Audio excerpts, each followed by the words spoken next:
அல்லேலூயா. கர்த்தருடைய பரிசுத்தமான நாமம் மகிமைப்படுவதாக. நாம் தேவனுடைய வார்த்தைக்கு நேராக கடந்து செல்லலாம். தேவனுடைய வார்த்தை நாம் வாசித்த சங்கீதத்தின்படியாகவே அது ஆத்துமாவை உயிர்ப்பிக்கக்கூடியதாக இருக்கிறது. இந்த ஆத்துமா அப்படின்னு ஒன்று சொல்கிறோம்ல, அது என்னன்னு நமக்கு தெரியுமா? ஆத்துமா அப்படின்னா ஒரு மனுஷன் எப்படி இருக்கிறான்னா 3 விதத்தில் இருக்கிறான். ஆவி, ஆத்துமா, சரீரம். ஆத்துமாங்கிறது என்னன்னா ஒண்ணுமே இல்லை, மனசு. என்னது? மனசு. திடீர்னு பயங்கரமாக பார்த்தீங்கன்னா ஒரு குடும்பத்திலே கூட சண்டை வந்துடும். கணவன் மனைவிக்குள்ளேயோ இல்லை பெற்றோர் பிள்ளைகளுக்குள்ளேயோ கோபத்தில் அவங்களும் பேசிடுவாங்க, நம்மளும் திரும்பி பேசிடுவோம். பேசிட்டு கொஞ்சம் நேரம் கழிச்சு மனசில் ஒரு மாதிரி ஒரு படபடப்பு பாருங்க, சரி நம்ம பேசிடக்கூடாது, மனசு அடிச்சுக்குதுன்னு சொல்லுவாங்க பார்த்தீங்களா? அதுதான் ஆத்மா, வேற ஒன்றும் இல்லை. அல்லேலூயா. அந்த ஆத்மாவில் தான் நம்மளுடைய எண்ணங்கள், நம்மளுடைய யோசனை, நம்மளுடைய சிந்தனை எல்லாமே நம்ம மனசுபடி தான் இருக்கும். அதுதான் மனசு. அந்த ஆத்மாவையே, அந்த ஆத்மா நல்லா இருந்துச்சுன்னா நம்ம வாழ்க்கை நல்லா இருக்கும்.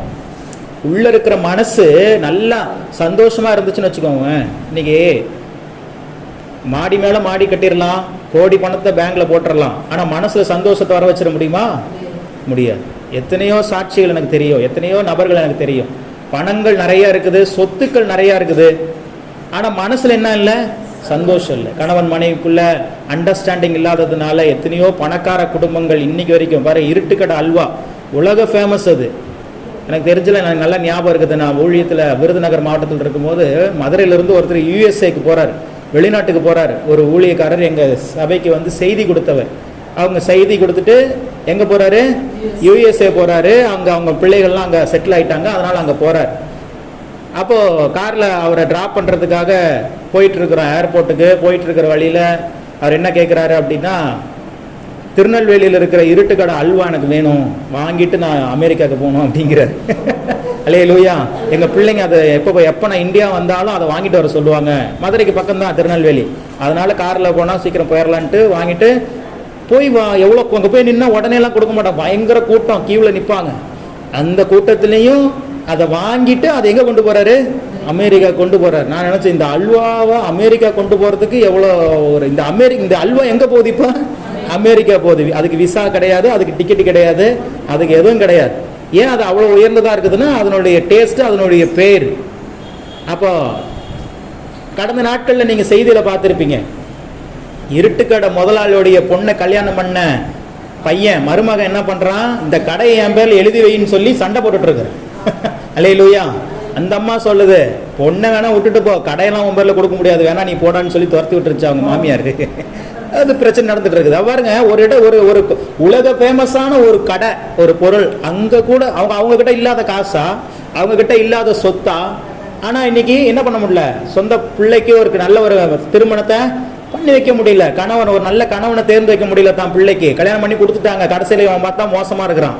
நிறைய பேர்த்த அப்படிதான் நம்ம நம்பி கல்யாணம் பண்ணி வச்சிடறோம். அப்புறம் கல்யாணம் பண்ண பிறகு தான் அவங்களுடைய சுயரூபமே நமக்கு என்னது தெரியுது, ஏமாத்திடுறாங்க. அல்லேலூயா.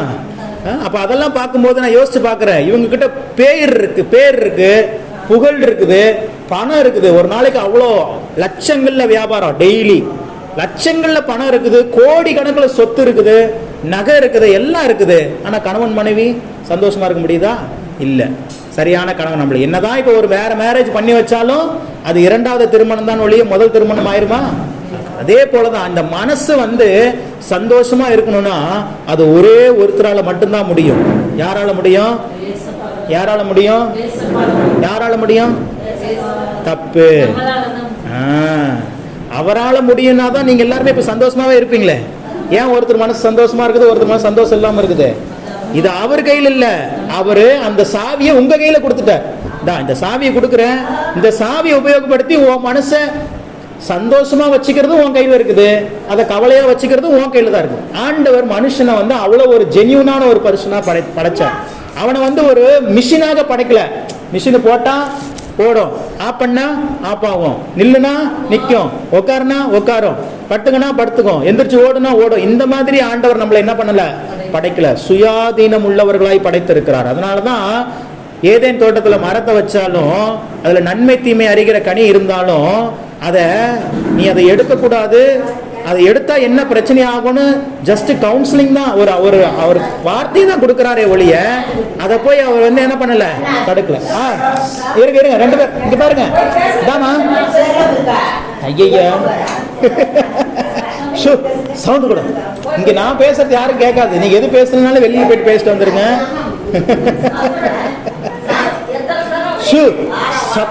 பேசக்கூடாது.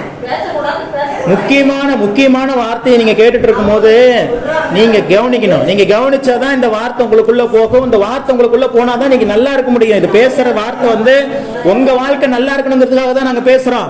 இந்த வார்த்தையில என்ன சொல்றாங்கன்னு நீங்க தெரிஞ்சாதானே உங்க வாழ்க்கையில இருக்கிற வியாதி மாறும், பலவீனம் மாறும், கஷ்டம் மாறும், கடன் மாறும். எல்லாம் மாறணும்னா இந்த வார்த்தையை நீங்க ஃபர்ஸ்ட் கேட்கணும். வெறுமனே நம்ம ஜெபம் பண்றதுனால மட்டும் மாற போறது இல்ல. வார்த்தையை ஃபர்ஸ்ட் கேட்கணும். அந்த வார்த்தை உள்ள போன பிறகு அதுதான் விதை. அதுக்கப்புறம் ஜெபம் பண்ணும் போது தான் அது என்ன பண்ணும், நம்மளுக்கு பலன் கொடுக்கும். அதனால நல்லா கவனிங்க, வார்த்தையை சொல்றத கவனிச்சுக்கோங்க. இப்ப பாருங்க என்ன சொன்னிட்டு இருந்தேன்னு எனக்கு மறந்து போச்சு. நீங்க என்ன ஆமா கவனிங்க. உட்காருங்கம்மா உட்காருங்க. அப்போ ஒரு மனுஷனுடைய இருதயத்தை சந்தோஷப்படுத்துகிறது பணம் கிடையாது, பொருள் கிடையாது, சொத்து கிடையாது, பேர் கிடையாது, புகழ் கிடையாது. இதெல்லாம் பேர் புகழ் சொத்து எல்லாம் வச்சிருக்கிறவனும் மனசுல கஷ்டத்தோட தான் இருக்கிறான். ஆனா இந்த மனசை சந்தோஷமா வச்சுக்கிற சக்தி யார்கிட்ட இருக்குதுன்னா உங்ககிட்ட தான் இருக்குது. அல்லேலூயா. இந்த மனசை உங்களுக்குள்ள உங்களை நீங்க சந்தோஷமா வச்சுக்கிட்டீங்க அப்படின்னா வசனம் சொல்லுது, உன் ஆத்துமா வாழ்கிறது போல நீ எல்லாவற்றிலும் வாழ்ந்து சுகமா இருக்கும்படி வேண்டும். அப்போ உங்க ஆத்துமா வாழ்ந்தா நீங்க வாழலாம். இன்னொரு வசனம் சொல்லுது, பாவம் செய்கிற ஆத்துமா சாகும். அப்போ அந்த ஆத்மாவை பாவம் செய்யறதுக்கு ஒப்பு கொடுத்துட்டீங்கன்னா, அதாவது மனசை ஒப்பு கொடுத்துட்டீங்கன்னா அந்த ஆத்மா என்ன பண்ணிரும், சாகும். அப்ப அந்த ஆத்மா சாகுது அப்படின்னா நம்முடைய சரீரமும் என்ன பண்ணிரும், மரணத்துக்கு ஏதுவாக ஒவ்வொரு நாளும் சாகும். சாகும்னா நான் சொல்ற மரணம் இல்ல, ஒவ்வொரு நாளும் வாழ்ந்துகிட்டே ஒரு சில சாகிற மாதிரி ஒரு சூழல்லாம் இருக்கும் பாருங்க. அந்த மாதிரியான சூழ்நிலைக்குள்ளாம் தள்ளப்படுகிறதுக்கு காரணம் என்னன்னா நம்மளுடைய மனசை நாம் சந்தோஷமாக வைக்கிறது இல்லை. ஆனா அந்த சக்தியை தேவன் உங்களுக்குள்ள கொடுத்திருக்கிறார். எப்போ உங்க மனசை நீங்க சந்தோஷமாக்க முடியும்? நீங்க நினைக்கலாம் இந்த மாசம் திறந்த வாடகை கட்டணும் பிரதர், ஸ்கூல் ஃபீஸ்லாம் கட்டணும், கடன்லாம் இருக்குது, அதுக்கு வட்டி கட்டணும், இவ்வளோ பிரச்சனை இருக்குது, எப்படி பிரதர் மனசு சந்தோஷப்படுத்தணும்? இதெல்லாம் உனக்கு எவ்வளோ தேவை? மாச வாடகைக்கு, உன்னுடைய ஸ்கூல் ஃபீஸ்க்கு, உன்னுடைய கடன் பிரச்சனைக்கு உண்டான எல்லா கடனும் ஒருத்தர் தரேன், ஃப்ரீயா தரேன், நீ வச்சுக்கோ அப்படின்னு ஒருத்தர் சொல்லிட்டாருன்னா இப்போ உங்க மனசு எப்படி இருக்கும்? சந்தோஷமா இருக்கும். அததான் ஆண்டவர் சொல்றாரு, நான் தரேன்னு சொல்றாரு. அல்லேலூயா. நீங்க விசுவாசிச்சா போதும், பெற்றுக்கொள்வீங்க. சாட்சி சொல்றதை கேட்டிருப்பீங்க. மெர்சி, இதெல்லாம் என்னுடைய சூழ்நிலைகள்லாம் எழும்பி வருவதற்குண்டான வாசலே கிடையாது, முழுவதும் மூடப்பட்ட ஒரு சூழ்நிலை. ஆனாலும் அந்த இடத்துல ஒரு வாசலை தேவன் திறக்கிறார்னா அதுக்கு காரணம் என்ன? விசுவாசம். தேவனால எல்லாமே முடியும். இங்க இருக்கிற ஒவ்வொருத்தரும் நல்லா இருக்கணும், சந்தோஷமா இருக்கணும், வியாதி இல்லாம இருக்கணும், பலவீனம் இல்லாம இருக்கணும், மகிழ்ச்சியா இருக்கணும்னு கடவுள் விரும்புறது உண்மை. ஆனா அதுக்கு நம்மளை எந்த அளவுக்கு நம்ம ஒப்பு கொடுக்கிறோங்கிறது தான் முக்கியம். அதனாலதான் பாருங்க, தேவனுடைய பிள்ளைகள் அநேகர், ஒரு கூட்ட மக்கள் நல்ல சந்தோஷமா வாழ்ந்து சமாதானமா பண வசதியோட பொருளோட இருக்கிறாங்க. இன்னொரு கூட்ட மக்கள் தேவனுடைய பிள்ளைகளா தான் இருக்கிறாங்க. ஆனாலும் அவங்க வாழ்க்கையில பிரச்சனைகள், போராட்டங்கள், நெருக்கடிகள் அப்படின்னு பலவிதமான காரியங்கள் இருக்குது. இதெல்லாம் நம்ம என்ன பண்ணணும், யோசிச்சு பார்க்கணும். ஏன் அப்படி நடக்குது அப்படிங்கறத நம்ம யோசிச்சு அதனுடைய காரியங்களை நம்ம என்ன பண்ணணும், தெரிந்து கொள்ளணும். அப்போ நீங்க நல்லா கவனிங்க, மனசு சந்தோஷமா வச்சுக்கணும். சொல்லுங்க பக்கத்துல பார்த்து, மனசை சந்தோஷமா வச்சுக்க. கவலைப்படாதீங்க, அப்பா இருக்கிறாரு. ஆமா, உங்களுக்குன்னு எப்போ உங்க மனசுல ஒரு கவலை வரும்னா, கவனிங்களேன், எப்போ உங்க மனசுல ஒரு கவலை வரும்னா, நமக்குன்னு யாருமே இல்லையே, நமக்குன்னு உதவி செய்ய யாருமே இல்லையே, ஒரு ரூபா கொடுத்து உதவி செய்யறதுக்கு யாரும் இல்லையே, நம்மள சாப்பிட்டியான்னு என் மனைவியை கேட்க, நம்மள சாப்பிட்டியான்னு கேட்டு விசாரிக்க கொடுப்பாங்க. அது மாதிரி ஒவ்வொருத்தருக்கும் ஒவ்வொரு ஃபீலிங்கு. ஆமா, அப்படி இல்லையே இல்லையே இல்லையேன்னு நினைக்கும் போதுதான் கவலை வரும். ஆனா ஒருத்தர் இருக்கிறாருன்னு நினைச்சிட்டீங்கன்னா கவலையே வராது. அல்லேலூயா. ஆமா, உங்க கவலையமா உங்களை சாப்பிட்டியான்னு கேட்கறதுக்கு ஒருத்தர் இருக்கிறாரு. அதுதான் வசனத்துல சொல்லுது, நான் அமர்ந்தாலும் சரி, படுத்தாலும் சரி, நின்றாலும் சரி, நடந்து. எப்படி தாவீது சொல்றார்? தாவீதுக்கு மனைவி கேட்டே இருந்தாங்களா, தாவீது டார்லிங் சாப்பிட்டீங்களா கேட்டாங்களா? பையன் கேட்டானா, பையன் கொலை செய்ய தேடிட்டு இருக்கிறான். தாவீதோடைய பையன் என்ன பண்றான்?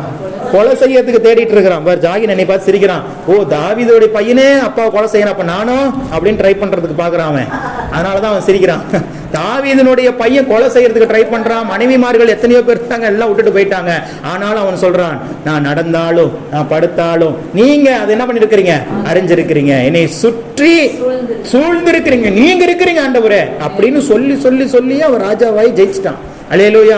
கடைசியில பூரண வயதுள்ளவனா சந்தோஷமா தான் தேவ சமூகத்துக்கு போனானே ஒழிய அவன் வியாதியோடு, பலவீனத்தோடு, கஷ்டத்தோடு, நெருக்கடியோடு தேவ சமூகத்துக்கு போகல. எல்லாமே நம்மகிட்ட தான் இருக்குது. சொல்லுங்க, எல்லாமே நம்ம மனசை சந்தோஷமா வச்சுக்கிட்டோம் அப்படின்னா எல்லாமே நடக்கும். உங்களுடைய மகிழ்ச்சி எதை வெளிப்படுத்துது அப்படின்னா, பிசாசு என்ன நினைக்கிறான் அப்படின்னா, உங்களுக்கு கவலையை கொடுத்து, பிரச்சனையை கொடுத்து, போராட்டத்தை காமிச்சு, பாத்தியா உன் பிரச்சனை, உன் வாழ்க்கை எப்படி இருக்குது பாரு, உன் சூழ்நிலை எப்படி இருக்குது பாரு, உன் ஹெல்ப் பண்ண யாரும் இல்ல பாரு, உன் ஜெபம் கேட்கப்பட மாட்டேங்குது பாரு, உன் சரீரம் என்ன சரியாக மாட்டேங்குது பாரு, உன் பிள்ளைங்க இப்படியே இருக்கிறாங்க இப்படின்னு பிசாசு வார்த்தை சொல்லிக்கிட்டே இருப்பான். அதை கேட்க கேட்க கேட்க நம்ம மனசு என்ன பண்ணிட்டே இருக்கும், பயந்து வெதும்பி போய் கவலையிலே இருக்கும். அதுதான் பிசாசனுடைய வெற்றி. ஆனா ஆண்டவர் என்ன நினைக்கிறார் தெரியுமா, என் பிள்ளை இதை பத்தி எதையுமே கவலைப்படக்கூடாது, அதெல்லாம் நான் பார்த்துக்குவேன்னு நம்பணும். அப்படி நம்புறதுக்கு அடையாளம் தான் நம்ம சந்தோஷமா இருக்கிறது. அல்லேலூயா. நான் சொன்னேன்ல, நமக்கு எதுவுமே இல்லைன்னு நம்ம நினைக்கும் போது கவலைப்படுறோம். ஆனா அது எல்லாமே தேவன் நமக்கு தர போறாரு, இன்னும் கொஞ்ச நாட்களில தேவன் நமக்கு எல்லாம் தர போறாருன்னு நீங்க நினைச்சிட்டீங்கன்னா உங்க மனசு கவலைப்படாது, உங்க மனசு சந்தோஷம் படும். அல்லேலூயா. உங்க கணவரை மாற்றுவார், உங்க பிள்ளைகளை மாற்றுவார், உங்களுடைய தேவைகளை தேவன் சந்திப்பார், உங்களுடைய பிரச்சனைகளை எல்லாம் மாற்றுவாருங்கிற ஒரு நம்பிக்கை, அந்த விசுவாசம் தான். அதனாலதான் வசனம் சொல்லுது, நம்முடைய விசுவாசமே உலகத்தை ஜெயிக்கிற ஜெயம். அதுதான் அடுத்த பாஸ்டர் அலந்தலபுருக்கு பாத்துங்க. அதனாலதான் பாருங்க, ஆண்டவர் கொண்டு வந்து நிக்க வைக்கிறார். என் கூட டைரக்டா நிக்கிறானா, கண்டிப்பா அந்த மகனை தேவன் சுகப்படுத்தி இதே இடத்துல சொல்லுவான், நான் சின்ன பிள்ளையா இருக்கும் போது எங்க அம்மா என்னை கொண்டு வந்தாங்க, அப்ப எனக்கு எது விவரம் தெரியாது, இதே இடத்துல என்னை சபையினுடைய போதகரா என்னை ஆண்டவர் நல்லாக்கி மாத்திட்டாருன்னு தம்பி சொல்லுவான். அல்லேலூயா. ஆமா, நம்ம பார்ப்போம், சாட்சி நடக்கும், சாட்சி உண்டாகும். தேவனால் கூடாத காரியம் மனுஷனால் இவைகள் கூடாததுதான், தேவனாலே எல்லாம் கூடும். எதெல்லாம் மனுஷனால கூடலையோ அதெல்லாம் தேவனாலே கூடும். ஏன்னா அவர் சாதாரண ஒரு மண்ணு, ஒரு களிமண்ணை பொம்மை மாதிரி செஞ்சு அதை மனுஷனாக்கி அதுல இருந்து நம்மளை வர வச்சிருக்கிறார். சாதாரண ஒரு மண்ணையே மனுஷன் ஆக்கினார் அப்படின்னா ஒரு மனுஷனை குணமாக்குறது அவரால் முடியாதா? ஒரு மனுஷனை, ஒரு ஏழையை பணக்காரன் ஆக்குறது அவரால் முடியாதா? வியாதியோடு இருக்கிறவனை, பலவீனத்தோடு இருக்கிறவனை பலவானா, வியாதி இல்லாதவனா சுகவானா மாற்ற முடியாதா? முடியும். ஒரே ஒரு நம்பிக்கை, எனக்காக ஒருவர் இருக்கிறார். அல்லேலூயா. இன்னைக்குடைய வாக்குத்தத்த வசனத்தை வாசிங்க. யோபுவின் புத்தகம் 42ஆம் அதிகாரம் அதனுடைய 12வது வசனம் வாசிங்க. யோபு 42ஆம் அதிகாரம் 12வது வசனம். தேவன் இந்த நாளிலே நமக்கு தருகிற தேவனுடைய ரேமா வார்த்தைகள். கர்த்தர் யோபின் முன்னிலைமையை பார்க்கிலும் போதும், அவன் பின்னிலைமையை ஆசீர்வதித்தார். கண்களை மூடி ஜெபிப்போம். வார்த்தையாகிய தேவனே எங்கள் மத்தியில் வெளிப்படும். பேசுகிறவர்கள் நீங்கள் அல்ல, பிதாவின் ஆவியானவரே உங்களிலிருந்து பேசுகிறார் என்று சொன்ன வார்த்தை கனப்படுத்தி அருளும். சொல்லும் அடியார்கள் கேட்கிறோம். திருவசனத்தை கேட்கிறவர்களாய் மாத்திரம் அல்லாமல் அதன்படி செய்கிறவர்களாய் மாற எங்களை அர்ப்பணிக்கிறோம். இயேசுவின் நாமத்தில் பிதாவே, ஆமென். அல்லேலூயா. கர்த்தர் யோபுவின் முன்னிலைமையை பார்க்கிலும் அவன் பின்னிலைமையை ஆசீர்வதித்தார். இன்னைக்கு எல்லாருக்குள்ள இருக்கிற ஒரு பெரிய கேள்விக்குறி என்னன்னு கேட்டீங்கன்னா, நம்மளுடைய எதிர்காலம் எப்படி இருக்க போகுது, நம்மளுடைய பிள்ளைகளுடைய எதிர்காலம் எப்படி இருக்க போகுது, என் பிள்ளைங்க எப்படி இருக்க போறாங்க, என் வாழ்க்கை எப்படி இருக்க போகுது. எத்தனை பேர் யோசிச்சிருக்கிறீங்க, என்னுடைய எதிர்காலம் எப்படி இருக்க போகுது, என் கணவருடைய எதிர்காலம் எப்படி இருக்க போகுது, என் மனைவியினுடைய, எங்க குடும்பத்தினுடைய எதிர்காலம் எப்படி இருக்க போகுது? யோசிச்சிருக்கிறீங்களா? அதை நினைச்சு என்னைக்காவது யோசிச்சிருக்கிறீங்களா? அதுக்கு தான் ஆண்டவர் இன்னைக்கு பதில் தருகிறார். உங்கள் முன்னிலைமையை காட்டிலும் பின்னிலைமை ஆசீர்வாதமாக தான் இருக்க போகுது. அல்லேலூயா. ஒரு நாளும் தேவனுடைய பிள்ளைகள் உலக பிரகாரமாக இருக்கிற எப்படி வேணாலும் யோசிக்கிட்டோம், நம்மளுடைய எதிர்காலம் எப்படி இருக்க போதோ தெரியலையா, அப்படி இருக்க போதோ.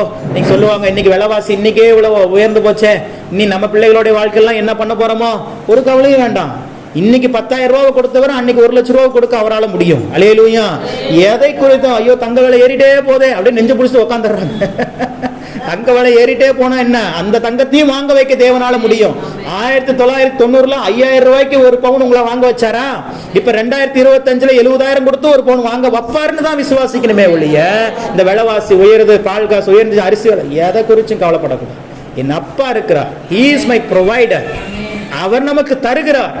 கேட்கிறவன் எவனும் பெற்றுக் கொள்கிறான். அப்பா விலைவாசி உயர்ந்து போச்சு, அரிசி விலை வேற போய் வச்சு, அதனால நான் பாதி காசு தரேன், பாதி காசு நீங்க அரேஞ்ச் பண்ணிக்கப்பா அப்படின்னு மனுஷன் சொல்லுவான். ஆனால் தேவன் ஒரு நாளும் அவர் கொடுத்தாருன்னா அது மிகுதியா தான் தருவார், மீதம் எடுக்க பண்ணுவார், மீதம் எடுக்க பண்ணுவார். நம்முடைய ஆண்டவர் அதை ஒருத்தர் சொல்லுவார், அவருடைய ஐஸ்வர்யத்தை அள்ளி கொடுக்க வேண்டியதே இல்லை, கிள்ளி கொடுத்தாருனாவே போதும், நீங்களும் நானும் பயங்கர கோடீஸ்வரர்களா மாறிடுவோம்.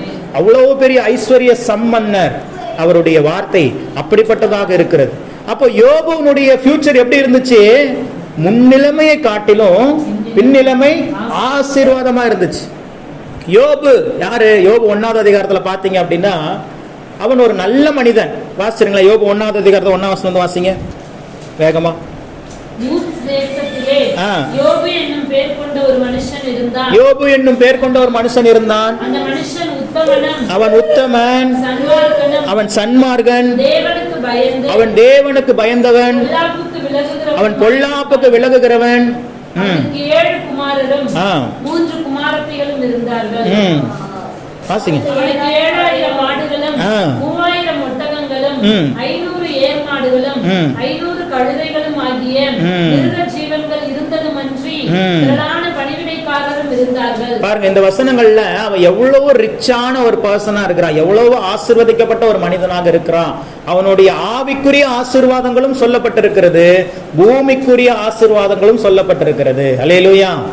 ஆண்டவர் 2 விதத்திலுமே தேவனுடைய ஜனங்களை ஆசீர்வதி. நிறைய பேர் நினைச்சுக்கிறாங்கன்னா ஆவிக்குரிய ஆசீர்வாதம் எனக்கு இருந்தா போதும், இந்த பூமிக்குரிய ஆசீர்வாதம் வேண்டியதில்லைன்னு நினைக்கிறார். அப்படி நினைச்சிருந்தா யோபுவுக்கு இந்த பூமியில அவ்வளவு ஆசீர்வாதங்களை கொடுத்திருக்க மாட்டார். திரளான பணிவிடைக்காரர்களாம், திரளான கழுதைகள், திரளான ஒட்டகங்கள், இப்படி எல்லாம் ஏன் பைபிள் எழுதப்பட்டிருக்குதுன்னா ஆண்டவர் இந்த பூமியிலேயே உங்களை நல்லா வச்சிருக்கணும்னு நினைக்கிறாரு, பரலோகத்திலேயே உங்களை நல்லா வச்சிருக்கணும்னு நினைக்கிறார். அல்லேலூயா. ஆண்டவரை சரியாக நாம் புரிந்து கொள்ள வேண்டும். இந்த பூமிக்கு நமக்கு சொந்தம் இல்லதான், ஆனா அந்த பூமியில நாம் அனுபவிப்பதற்கு சகல விதமான ஆசீர்வாதங்களையும் கொடுத்தது அவர்தான். அல்லேலூயா. தன்னுடைய அதனாலதான் பாருங்க, கடைசியா தான் மனுஷன் படைக்கப்படுகிறார். நீங்க ஆண்டவருடைய படைப்பை பார்த்தீங்க அப்படின்னாவே வானத்தை படைக்கிறாரு, பூமியை படைக்கிறாரு, சூரியனை படைக்கிறார், சந்திரனை படைக்கிறாரு, நட்சத்திரங்களை படைக்கிறாரு, மரம், செடி, கொடி, மீன், ஆடு, மாடு, கோழி எல்லாத்தையும் படைச்சிட்டு கடைசியா மனுஷனையும் படைக்கிறார். ஏன் தெரியுமா? மனுஷன் அதெல்லாம் உங்களுக்கு உண்டான ஆசீர்வாதங்கள் எல்லாம் ரெடி பண்ணிட்டு தான் அவர் என்ன பண்றாரு, நம்மளையே கொண்டு வர்றாரு. ஏன்னா மனுஷன் அது வரைக்கும் காத்திருக்க வேண்டாம். அவனை படைச்சியா, அவனை முதலாவது படைச்சிட்டு அதுக்கப்புறம் இதெல்லாம் படைச்சிருந்தாருன்னா அந்த 6 நாளைக்கு அவனுக்கு என்ன வேணும்? சாப்பாடு வேணும். என்ன பண்ணுவான் அப்படின்னு யோசிச்சுதான் அப்பவே ஆண்டவர் ஞானத்தோட எல்லாவற்றையும் படைச்சிட்டு கடைசியா மனுஷனை படைக்கிறாரு. படைச்சிட்டு என்ன சொல்றாரு, பாரு உனக்காக இது எல்லாத்தையும் படைச்சிட்டேன், நீ என்ன பண்ணிக்கோ, ஆண்டு கொள்ளுங்கள். எதுக்காக ஆண்டவர் நம்மள ஆதாம் ஏவாளையும் படைச்சாரு? இந்த பூமியை ஆண்டு கொள்ளணும், இந்த பூமியை கீழ்ப்படுத்தணும், அவங்களுக்கு கீழ்ப்படுத்தி வச்சு இந்த பூமியை ஆளுகை செய்ய வேண்டும் என்பதற்காக இந்த பூமியில படைக்கப்பட்டவர்கள். அந்த சந்ததியிலிருந்து வந்தவங்க தான் நீங்களும் நானும். அல்லேலூயா. நீங்களும் நானும் சாதாரணமாக இந்த பூமியிலே வாழ பிறந்தவர்கள் அல்ல, இந்த பூமியையே ஆள பிறந்தவர்களே நம்ம தான். முதல்ல இந்த பூமிக்குரிய சொந்தக்காரர்களே நம்ம தான். நம்ம ஒரு பாட்டை பாடிட்டு அதை கொஞ்சம் கன்ஃபியூஸ் ஆயிட்டோம். ஆனா வசனம் சொல்லுகிறது, பூமியையோ தேவன் யாருக்கு தான் கொடுத்தாரா? மனுபுத்திரனுக்கு கொடுத்து விட்டார். அப்ப இந்த பூமிக்குள்ள இருக்கிற சகல ஆசீர்வாதங்களும் யாருக்கு தான்? நம்மளுக்கு தான் கொடுத்திருக்கிறார். நாம எப்படி அதை பெற்றுக்கொள்ளணும், அதை எப்படி ஆளுகை செய்யணுங்கிறது தான் தெரியல, வேற ஒண்ணுமே இல்லை. தேவன் உங்களுக்கு அந்த அதிகாரத்தை கொடுத்து விட்டார். உங்க வாயின் வார்த்தைங்கிற அந்த அதிகாரத்தை வைத்து, உங்கள் இருதயத்தில் இருக்கிற விசுவாசம் என்கிற அந்த காரியத்தை வைத்து தான் நீங்க என்ன பண்ண முடியும்? ஆளுகை செய்ய முடியும். எந்த சத்துருவங்களை மேற்கொள்ள முடியாதுங்க. போராட்டங்கள் வரலாம், பிரச்சனைகள் வரலாம், நெருக்கடிகள் வரலாம், ஒன்னும் உங்களை ஜெயிக்காது, நீங்க தான் எல்லாத்தையும் ஜெயிப்பீங்க. அல்லேலூயா. அதுதான் ஒரு தேவ பிள்ளையின் மீது தேவன் வைத்திருக்கிற ஒரு அதிகாரம். அதனாலதான் சொல்றாரு, சர்ப்பங்களையும் தேள்களையும் மிதிக்கவும் சத்துருவினுடைய சகல வல்லமைகளையும். அந்த சகல வல்லமைகளுக்குள்ள நீங்க என்ன வேணாலும் போட்டுக்கலாம். வியாதி, பலவீனம், கடன், வெட்கம், தலைகுனிவு, குறைவு, இது எல்லாமே பிசாசனுடைய வல்லமைகள். சத்துருவினுடைய சகல வல்லமைகளை மேற்கொள்ளவும் நான் உங்களுக்கு அதிகாரம் கொடுக்கிறேன். ஒன்றும் உங்களை அதிகாரம் கொடுக்கிறேன்னு சொல்லி மட்டும் அந்த வசனம் முடியல. ஒன்னும் உங்களை என்ன பண்ணாது? சேதப்படுத்தாது. அது சேதப்படுத்துறதுக்கு முன்னாடியே பயம். இந்த கொரோனா வியாதி வரும்போது, கொரோனா வந்து செத்தவங்களை விட ஐயோ கொரோனா வந்துருமோன்னு நினைச்சு செத்தவங்க அதிகமா. ஆமா, வந்துருமோ, எனக்கு கொரோனா வந்துருமோ, ஐயோ எனக்கு தான் இருமோ, எனக்கு அதான் இருமேன்ட்டு உட்காந்து இறந்து போனவங்க. அந்த பயம், அந்த பயங்கிறது நீங்க நல்லா புரிஞ்சுக்கோங்க. பயங்கிறது ஒரு உணர்வு கிடையாது, அது ஒரு ஆவி. பயங்கிறது ஆவி. 2 ஆவி உங்களை ஆட்கொள்ளணும்னு நினைக்குது. ஒன்னு பயத்தின் ஆவி, இன்னொன்னு விசுவாசத்தின் ஆவி. இந்த பயத்தின் ஆவியை கொடுக்கிறது பிசாசு, இந்த விசுவாசத்தின் ஆவியை கொடுக்கிறது தேவன். அதனாலதான் இந்த பய ஆவி ஒருத்தருக்குள்ள இருந்துச்சுன்னா விசுவாச ஆவி வர முடியாது. அதே ஒருத்தருக்குள்ள விசுவாச ஆவி இருந்துச்சுன்னா பய ஆவி என்ன பண்ண முடியாது. அதான் பாஸ்டர் பாடினாரு, ஃபாதர் பாடினாரு, என்ன பண்ணாரு? பவர் ஆவி எனக்குள்ளே, அந்த பய ஆவி. அப்பெல்லாம் ஆவினே தெரியாது, பயம் பாடும் போது தெரிய மாட்டேங்குது. அது ஆவின்னு தனியா சொல்லும் போது தான் தெரியுது. அது ஒரு ஸ்பிரிட், வசனமே சொல்லுது, தேவன் நமக்கு பயமுள்ள உணர்வு இல்ல, உணர்ச்சி இல்ல. நிறைய பேர் பயப்படுறோங்கிறோம் பாத்தீங்களா, அது நினைக்கிறோம் ஏதோ நம்மளுடைய உணர்வுகள் உணர்ச்சிகள்னு. அது ஒரு ஸ்பிரிட், அது ஒரு ஆவி. நம்மளுக்கு புரியுற மாதிரி சொல்லணும், அது ஒரு சைத்தான். என்னது? அது ஒரு சைத்தான். அந்த பயங்கர சைத்தானை நம்ம உடம்புக்குள்ள, நம்ம மனசுக்குள்ள நம்ம ஏத்திக்கிட்டோம் அப்படின்னா, விசுவாசங்கிற ஏஞ்சல், விசுவாசங்கிற அந்த ஆவி நமக்குள்ள வராம போயிடும். எதை குறித்தும் பயப்படாம இருந்தீங்கன்னாவே, பயம் இல்லாம இருந்தீங்கன்னாவே வாழ்க்கையில நிறைய விஷயங்களை நம்ம ஜெயிச்சிடலாம். அல்லேலூயா. பயம் இல்லாம ஒரு சிலர் இருப்பாங்க. அவங்க எப்படி இருப்பாங்கன்னா, சுயத்தை நம்பி இருப்பாங்க. வரட்டும் பார்த்துக்கலாம், இது அப்படியே இருக்கக்கூடாது. நம்மளுடைய நம்பிக்கை எல்லாம் ஒருவர் மேல இருக்கணும், ஒருவர் மேல மாத்திரம் இருக்கணும், நம்முடைய ஆண்டவராக இயேசு கிறிஸ்துவின் மேல. அல்லேலூயா. வரும்போது என்ன சமைக்கணும் அப்படின்னு யோசிச்சுட்டு வந்தோம். பிள்ளைகள் வீட்டில் தான் இருக்கிறாங்க, மெர்சியோடைய தங்கச்சிங்க அப்புறம் அச்சியாலாம் வீட்டில் இருக்கிறாங்க. போகிறதுக்குள்ளே சமைச்சு வச்சிடலாம், சாப்பாடு வச்சு ரசம் வைக்க சொல்லி எதாவது செய்ய சொல்லணும்னு யோசிச்சுட்டு இருக்கிறோம். அப்போ யோசிக்கிறேன், இல்லை தேவனுடைய பிள்ளைகள் எப்படி யோசிக்கணும் அப்படிங்கிறத ஆண்டவர் கற்றுக் கொடுக்குறார். நிறைய விஷயங்கள் கொஞ்சம் திடீர்னு பார்த்தீங்கன்னா, வரிசைக்கு எனக்கு வயிறு வலிக்குது, என்னால் ஒன்றும் பண்ண முடியலன்ட்டு அப்படியே திணறுது அங்கேயும் இங்கேயும். ஒன்றுமே சொல்ல, நான் ஒரு கலர் வாங்கிட்டு வா, கருப்பு கலரு, அதில் லெமனை கொடு, புளிஞ்சு தரேன், இந்த கொஞ்சோண்டு உப்பு குடி அப்படின்னு குடிச்சிட்டு, அதுக்கு முன்னாடி என்னென்னமோ வலிக்குதுலாம் சொல்லிட்டு இருந்துச்சு. கடைசியில் குடிச்சிட்டு பார்த்தா நின்று போச்சுப்பா வலி அப்படிங்குது. அல்லேலூயா. நம்முடைய விசுவாசமே. நான் என்ன பெரிய டாக்டரா? அந்த லெமனில் என்ன இருக்குது, அந்த உப்புல என்ன இருக்குது, அந்த கலப்படம் பண்ண கலரில் என்ன இருக்குது? ஒன்றும் இல்லை. நம்மளுடைய வார்த்தையை தேவன் கனப்படுத்துகிறார், அந்த விசுவாசத்தை தேவன் கனப்படுத்துகிறார். அம்மா சொன்னாங்க, நீங்க தானே சொன்னீங்க? ஆமா, தண்ணி உப்பு எண்ணெய் எல்லாம் போட்டு குடிச்சேன், உடனே சரியாயிடுச்சுங்கிறாங்க. அல்லேலூயா. அந்த அம்மாவும் சாட்சி சொன்னாங்க. எல்லாம் அதான் சொல்றேன், நம்மளுடைய விசுவாசம் தான். ஆண்டவர் இதை வச்சு செய்வாருன்னு நம்பிட்டீங்கன்னா செஞ்சிருவார். இதெல்லாம் வச்சு எங்க நடக்க போகுதுன்னு நினைச்சிட்டீங்கன்னா அவ்வளவுதான், நடக்காது. உன் விசுவாசத்தின்படியே உனக்கு ஆக கடவுள். அப்போ யோபுங்கிறவன் ஒரு மிகப்பெரிய ஆசீர்வதிக்கப்பட்ட ஒரு மனிதன். அவன் ஆவிக்குரிய ஆசீர்வாதங்களையும் பெற்றுக்கொண்டான். அவன் பொல்லாப்புக்கு விலகுகிறவன், தேவனுக்கு பயப்படுகிறவன், உத்தமனாக இருக்கிறான், நீதிமானாக இருக்கிறான், சன்மார்கனாக இருக்கிறான்னு பைபிள் அவனை குறித்து சொல்லுது. ஆனா அவன் வாழ்க்கையில அடுத்து வருகிற காரியங்கள்லாம் பாத்தீங்கன்னா பயங்கர பிரச்சனை. 7 குமாரர்கள் 3 குமாரத்திகள், 10 பிள்ளைங்க இருக்கிறாங்க. ஒரே நாள்ல என்னாச்சு? 10 பிள்ளைகளும் மரித்து போகிறார்கள். அவனுக்கு கொடுக்கப்பட்ட அந்த ஆசீர்வாதங்கள் எல்லாமே, எல்லா ஆசீர்வாதங்களும் அவனை விட்டு போகுது. மனைவி ஒண்ணு தவிர மத்த எல்லாமே அவனை விட்டு போகுது. திடீர்னு ஆடு மாடெல்லாம் இறந்து போகுது, கழுதைகள்லாம் செத்து போகுது, பணிவிடைக்காரர்கள்லாம் போறாங்க, எல்லாவற்றையும் இழந்து போகிறான். நல்லா புரிஞ்சுக்கோங்க. விடுங்க, அம்பாட்டு இருக்கட்டும், அம்பாட்டு விளையாட்டும், எதுவுமே சொல்லுங்க. கவனிங்க, மனுஷங்க என்ன நினைக்கிறாங்கன்னா, ஒருத்தருடைய வாழ்க்கையில ஒரு கஷ்டம் வந்துருச்சு, பிரச்சனை வந்துருச்சுனாவே என்ன நினைக்கிறாங்க அப்படின்னா, இவன் ஏதோ தப்பு பண்ணிட்டான், ஏதோ பிரச்சனை, ஏதோ பாவம் பண்ணிட்டான், அதனாலதான் கடவுள் இவனை தண்டிக்கிறான்னு நினைக்கிறான். அப்படி இல்லை. பிரச்சனைகள் போராட்டங்கள் நல்லா இருக்கிறவங்களுக்கும் நல்லவங்களுக்கும் வரும். அல்லேலூயா. அதுக்கு சிறந்த எக்ஸாம்பிள் தான், ஒரு சிறந்த எடுத்துக்காட்டு தான் யோபு. யோபு குறித்து ஏதாவது ஒரு சின்ன மிஸ்டேக்காவது சொல்லப்பட்டிருக்குதா பைபிள்ல? இல்லவே இல்லை. ஆனாலும் அவன் வாழ்க்கையில எவ்வளவு பெரிய இழப்பு பாருங்க. எல்லா ஆசீர்வாதங்களும் திடீர்னு காரணமே இல்லாம போகுது. திடீர்னு ஆடு மாடுகள் செத்து போகுது, திடீர்னு பிள்ளைகள் இறந்து போறாங்க. இதெல்லாம் போகாதுன்னு பார்த்தா சரீரம் நல்ல ஆரோக்கியமா இருந்தது, திடீர்னு வியாதி வந்துருச்சு. அப்படியே கொப்பளமா வந்துட்டு ஓடு எடுத்து சுரண்டிட்டு இருக்கிறான், வலி தாங்க முடியாம அரிச்சுக்கிட்டு அப்படியே சுரண்டிட்டு இருக்கிறான். இது பத்தாதுன்னு மனைவி வேற ஒரு பக்கம் திட்ட ஆரம்பிச்சிட்டாங்க. கொஞ்ச நாள் பார்த்தாங்க, கொஞ்ச நாளுக்கு அப்புறம் இன்னுமாப்பா உன் உத்தமத்துல நிக்கிற, தேவனை தூசிச்சுட்டு உன் ஜீவனையே விட்டுருங்குது. இந்த அம்மா சாவுதா? சாவாது. ஒரு சிலர்லாம் இருக்கிறாங்க, சாவறேன்ட்டு நம்மள சாவடிச்சிருவாங்க, அவங்க சாவே மாட்டாங்க கடைசி வரைக்கும். அல்லேலூயா. அது மாதிரி அந்த அம்மா பாக்குற வரைக்கும் பார்த்துட்டு என்ன சொல்லுது? செத்துருப்பா, நீ ஏன் உயிரோடு இருக்கிற? இந்த அம்மாக்கு என்ன கஷ்டம்? அல்லேலூயா.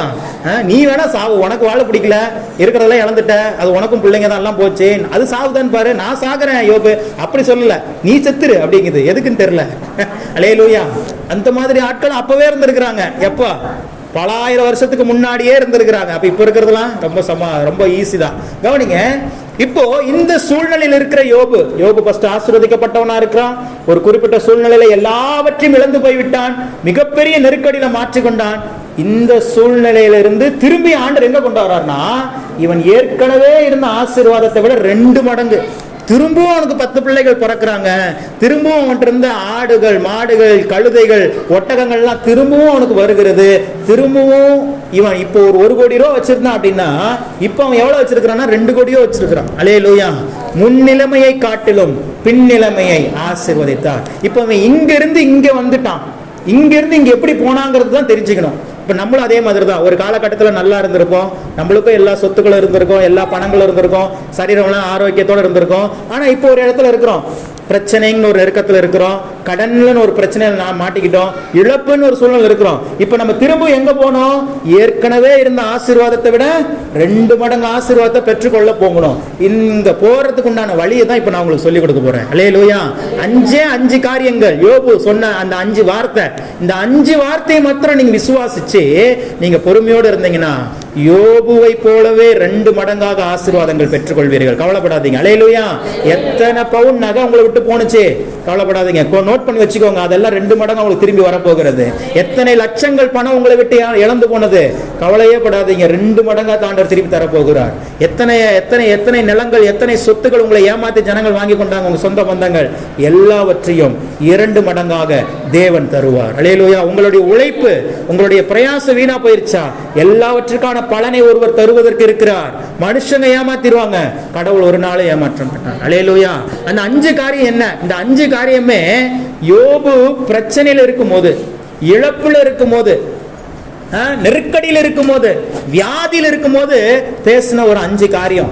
அந்த 5 காரியத்தை தான் நான் உங்களுக்கு சொல்ல போறேன். அதை சொல்லி நான் முடிக்க போறேன். அந்த 5 காரியத்தை மட்டும் நீங்களும் சொல்லிட்டே இருங்க. ஏன்னா இப்ப எல்லாருமே ஒரு பிரச்சனையில இருக்கிறோம், எல்லாருமே ஒரு தேவையில இருக்கிறோம், எல்லாருமே ஒரு நெருக்கடியில் இருக்கிறோம். சிலருக்கு வியாதி, சிலருக்கு பலவீனம், சிலருக்கு பொருளாதார குறைவு, சிலருக்கு பலவிதமான தேவைகளோடு இருக்கிறோம். நீங்க எந்த தேவைகள் இருந்தாலும், எந்த பிரச்சனைகள் இருந்தாலும் இந்த 5 வார்த்தைகளை சொல்லிக்கிட்டே இருந்தீங்கன்னா நிச்சயமாக சொல்லுகிறேன், 2 மடங்கான ஆசீர்வாதம் சீக்கிரமாக வரும். அல்லேலூயா.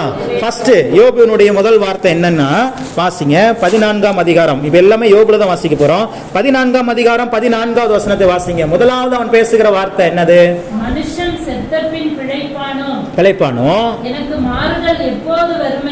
எனக்கு மாறுதல் எப்போது வரும் என்று எனக்கு குறிக்கப்பட்ட போராட்டத்தின் நாளெல்லாம் நான் காத்திருக்கிறேன். முதலாவது என்ன சொல்றானா, இந்த பிரச்சனையினால நான் சாக போறது இல்ல. ஏன்னா மனுஷ செத்த பிறகு திருப்பி பிழைக்க முடியுமா? முடியாது. அதுக்கு பதிலா இன்னொன்னு செய்யறேன். என்ன செய்யறேன்னா, எனக்கு எப்ப மாறுதல் வரும் என்று சொல்லி எனக்கு குறிக்கப்பட்ட இந்த போராட்டத்தின் நாட்கள், நல்லா புரிஞ்சுக்கோங்க, இதெல்லாம் நம்மளுக்கு குறிக்கப்பட்டிருக்கிற போராட்டத்தின் நாட்கள் தான். அது ஒரு நாள் முடிவடைய தான் போகுது. அல்லேலூயா.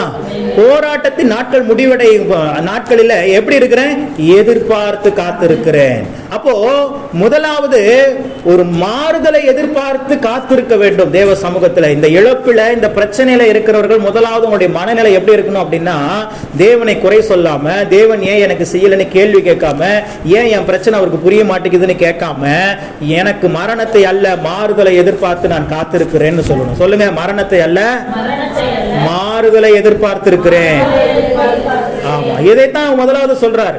ஏன்னா அவர் நினைச்சிருந்தா செத்துருக்கலாம். ஏன்னா எல்லா பக்கமும் நெருக்கடி, எல்லாமே இழந்து போயிட்டாரு, இனி ஒண்ணுமே இல்ல. சொந்த மனைவியும் திட்டாங்க, சாக சொல்லிட்டாங்க.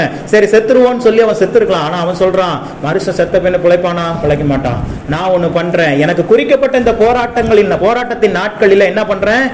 மாறுதலுக்காக எதிர்பார்த்து காத்திருக்கிறேன்னு சொல்லிட்டான். தான் முதலாவது அவன் சொன்ன ஒரு வார்த்தை. அவன் முதலாவது நீங்கள் எப்படி இருக்கணும்?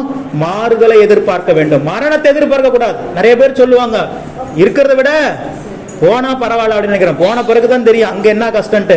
அங்க போட்டு எண்ணெய் சட்டியில வறுக்கும் போது, அங்க நெருப்புல போட்டு காய்ச்சும் போது தான் தெரியும், ஐயோ பூமியிலே இருந்திருக்கலாமே, இதுக்கு அந்த பிரச்சனை எவ்வளவோ பரவாயில்லையே அப்படின்னு நினைப்பீங்க. அப்படி மட்டும் என்னைக்குமே நினைக்காதீங்க. இருக்கிறத விட போனாலும் நம்ம என்ன பண்ண கூடாது? எப்பயுமே சொல்லவே கூடாது, மரணத்தை எதிர்பார்க்கவே கூடாது. நாம் ஜீவனுடையவர்கள், நமக்குள்ள ஜீவனுள்ள ஆவியானவர் வாசம் செய்து கொண்டிருக்கிறார். நாம நம்முடைய சிந்தனை எப்பவுமே எப்படி தெரியுமா இருக்கணும்? ஆண்டவருடைய வருகை வரப்போகுது, அந்த வருகையில உயிரோடு கூட எடுத்துக்கொள்ளப்படுகிற சந்ததி. ஒரு நாள் உங்க வீட்டுல ஃபியூனரல் சர்வீஸே கிடையாது. சொல்லுங்க, என் வீட்டுல என்னைக்கும் ஃபியூனரல் சர்வீஸே கிடையாது. ஆமா, இங்கிலீஷ்ல சொல்றதுனால பொருள், எங்க வீட்டுல என்னைக்குமே அடக்க ஆராதனையே இல்ல. அல்லேலூயா. ஆமா, பவுலே அதை எதிர்பார்த்தார்.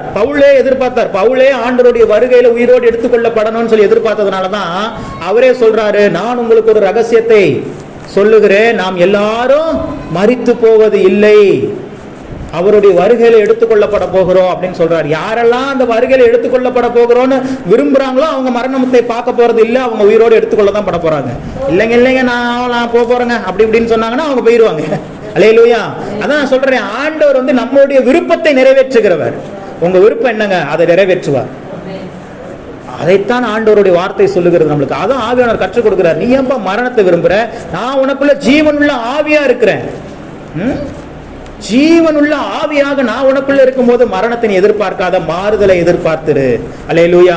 அதைத்தான் யோபு சொல்றாரு, நான் மரணத்தை அல்ல மாறுதலை எதிர்பார்த்து காத்திருக்கிறேன். முதலாவது அவர் சொன்னது. இரண்டாவது என்ன சொல்றாரு வாசிங்க, 19வது அதிகாரம் 25வது வசனம். யோபு 19வது அதிகாரம் 25வது வசனம். என் மீட்பர் உயிரோடு இருக்கிறார் என்றும், என் மீட்பர் உயிரோடு இருக்கிறார் என்றும், அவர் கடைசி நாளில் பூமியின் மேல் நிற்பார் என்றும் நான் அறிந்திருக்கிறேன். இரண்டாவது அவர் என்ன சொல்றாருன்னா, என் மீட்பர் உயிரோடு இருக்கிறார்.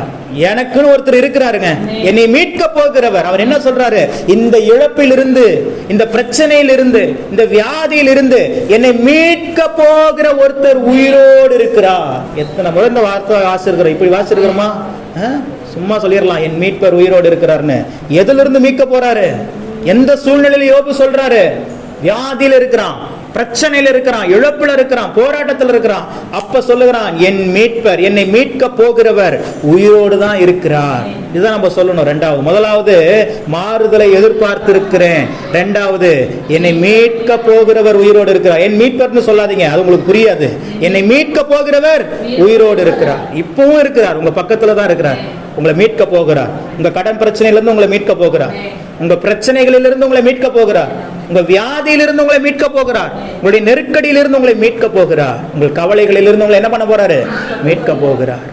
உங்களை மீட்க போகிறவர் உயிரோடு இருக்கிறார். அதை அறிஞ்சிருந்தார் யோபு.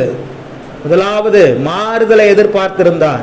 இரண்டாவது, மீட்க போகிறவர் உயிரோடு இருக்கிறார் என்பதை அவர் அறிந்திருந்தார். நீங்களும் சொல்லணும், என்னை இந்த பிரச்சனையில உங்களுக்கு என்ன பிரச்சனை, உங்களுக்கு என்ன சூழ்நிலை, உங்களுக்கு என்ன நெருக்கடியில் இருக்கிறீங்க, இதிலிருந்து மீட்க போகிறவர் உயிரோடு இருக்கிறார், உயிரோடு இருக்கிறார். நீங்க சொல்லணும். நீங்க சொல்லும் போதுதான் சத்துரு வெட்கப்பட்டு ஓடுவான். நீங்க சொல்லும் போதுதான் சத்துருவனுடைய கிரியைகள் உங்க எல்லைக்குள்ள வராம இருக்கும். நீங்க சொல்லாம எல்லாமே மனசுல வச்சுட்டே இருந்தா, கடைக்கு போறீங்க, ஹோட்டலுக்கு போறீங்க, பயங்கர பசிக்குது, அங்க போயிட்டு இலைய போட்டாங்க, கையை கட்டிக்கிட்டு சப்ளையர் மூஞ்சி பார்த்துக்கிட்டே இருந்தீங்கன்னா என்ன பண்ணுவான் அவன்? என்ன பண்ணுவான்? என்னங்க பண்ணுவான்? எதுவும் பண்ண மாட்டானா? உண்மைதான், எதுவுமே பண்ண மாட்டான். என்ன பண்ணணும்? ஃபர்ஸ்ட் என்ன சாப்பிட்றீங்கன்னு சொல்லணும். அங்கே எல்லாமே தான் இருக்குது. பிரியாணி இருக்குது, அதில் எத்தனையோ வகை, chicken biryani, mutton biryani, empty biryani, முட்டை பிரியாணி, 65 பிரியாணி, தொக்கு பிரியாணி, எத்தனை பிரியாணி, பக்கெட் பிரியாணி, கப்பு பிரியாணி, எல்லா பிரியாணியும் வச்சிருக்கிறான். நேற்று ஒரு கடையில் பார்த்தா அத்தனை லிஸ்ட்டு போட்டு வச்சிருக்கிறாங்க, அத்தனை பிரியாணி லிஸ்ட்டு. அப்போ உங்களுக்கு பசிக்குதுங்கிறது அவனுக்கும் தெரியும், உங்களுக்கும் தெரியும். ஆனால் அங்கே போய் என்ன பண்ணணும்? சொல்லணும். என்ன வேணுங்கிறத கேட்கணும். எப்போ ஒரு பிரியாணி கொடுப்பா, இல்லை எவ்வளோ ஒரு பரோட்டா கொடுப்பா, இல்லை ஒரு தோசை கொடுப்பா, நம்ம என்ன பண்ணணும்? கேட்கும். ஆனால் நம்ம ஆண்டவர்கிட்ட மட்டும் என்ன பண்ணுறோம்? அதெல்லாம் என் கஷ்டம் அவருக்கு தெரியும், அவராக செய்யட்டும் அப்படின்னு உட்காந்துட்டு இருக்கிறோம். இல்லை, கேட்கணும். அல்லேலூயா. கேட்கிறவன் எவனும் பெற்றுக்கொள்கிறான். கேளுங்கள், அப்பொழுது உங்களுக்கு கொடுக்கப்படும். நம்ம தேவ சமூகத்தில் கேட்க ஒரு நாள் கூச்சப்படவே கூடாது. எவ்வளவு நாளைக்கு பிரதர் கேட்டே இருக்கிறது? பெற்றுக்கொள்ளும் முறை கேட்டுக்கொண்டே இருக்கணும். அல்லேலூயா. இன்னைக்கு கேட்டேன் பிரதர், போதாது. இன்னைக்கு சாப்பிட்டீங்க, அடுத்து 10 நாளைக்கு உயிரோட வாழ்ந்துருவோமா? அன்னைக்கு என்ன பண்ணணும்? சாப்பிடணும். அன்னைக்கு குளிக்கணும். அன்னைக்கு நம்மளுடைய எல்லா காரியங்களையும் செய்யணும். இல்ல நான் நேற்று தான் வயிறு ஃபுல்லா சாப்பிட்டேன், அதனால இன்னொரு ஒரு வாரத்துக்கு சாப்பிடாம இருக்க போறேன்னு சொல்ல போறோமா? இல்லையே. அப்ப சாப்பிடுறது ஒவ்வொரு நாளும் சாப்பிடுறோம், குளிக்கிறது ஒவ்வொரு நாளும் குளிக்கிறோம். நம்மளுடைய வேலைகள் எல்லா காரியம் ஒன்றும் சரி. ஆனால் தேவனிடத்துல கேட்கறதுல மட்டும் ஒரு நாளைக்கு 2 நாளைக்கு கேட்டு அதுக்கப்புறம் அதெல்லாம் கேட்டு பார்த்துங்க, ஒன்றும் நடக்க மாட்டேங்குதுங்க அப்படின்றோம். அதெல்லாம் சர்ச்சுக்கு ஒரு 7 வாரம் போய் பார்த்துங்க, ஒன்றும் நடக்கலைங்க அப்படின்றோம். அப்படி இல்லை, அப்படி இல்லவே இல்லை. பெற்றுக்கொள்ளும் வரை நீங்கள் கேளுங்கள். அல்லேலூயா.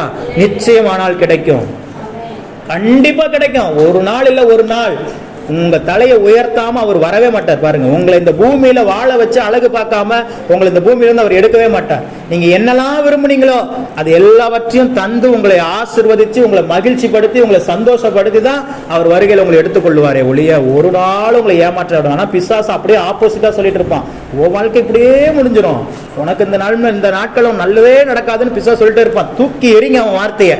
நெகட்டிவான காரியங்கள் மைண்ட்ல வந்துச்சுனாவே தூக்கி எறிஞ்சிருங்க. அல்லேலூயா. ஆண்டவர் செய்வார். சொல்லுங்க, ஆண்டவர் செய்வார். என் மீட்பர் உயிரோடு இருக்கிறார், என்னை இந்த பிரச்சனையிலிருந்து மீட்க போகிறவர் உயிரோடு இருக்கிறார் அப்படின்னு நம்ம சொல்லணும். முதலாவது மாறுதலை எதிர்பார்த்திருந்தான், இரண்டாவது மீட்பர் உயிரோடு இருக்கிறார். மூன்றாவது ஒரு வசனத்தை வாசிங்க. 23வது அதிகாரம் 9வது வசனம். யோபு 23ஆம் அதிகாரம் 9வது வசனம். இடதுபுறத்தில் அவர் கிரியை செய்தும் அவரை காணேன், வலதுபுறத்திலும் நான் அவரை காணாதபடிக்கு ஒளித்திருக்கிறார். இது யோபு சொல்ற வார்த்தை. அதுல அந்த மேல் பகுதி மட்டும் எடுத்துக்கோங்க. இடதுபுறத்தில் அவர் கிரியை செய்தோம். அப்போ என்ன அர்த்தம்னா, அவர் இப்பொழுதும் உங்களுக்காக கிரியை செய்து கொண்டுதான் இருந்து கொண்டிருக்கிறார். இன்னும் சொல்லணும்னா செயல்பட்டு கொண்டுதான் இருக்கிறார். அல்லேலூயா. நீங்க நினைச்சிட்டு இருக்கிறா, என் வாழ்க்கையில ஏதோ ஒண்ணுமே நடக்கலையே பிரதர், எதுவுமே மாற்றமே தெரியலையே பிரதர், இல்ல, he is working. அல்லேலூயா. அவர் அங்க கிரியை செய்து கொண்டுதான் இருக்கிறார். கீழ்காற்று வீசிக்கொண்டுதான் இருக்கிறது. உன் கண்ணுதான் இன்னும் பார்க்கல, இன்னும் கொஞ்ச நேரத்துல பார்த்துருவீங்க. செங்கடல் இரண்டாக பிளக்க போகிறது. அல்லேலூயா.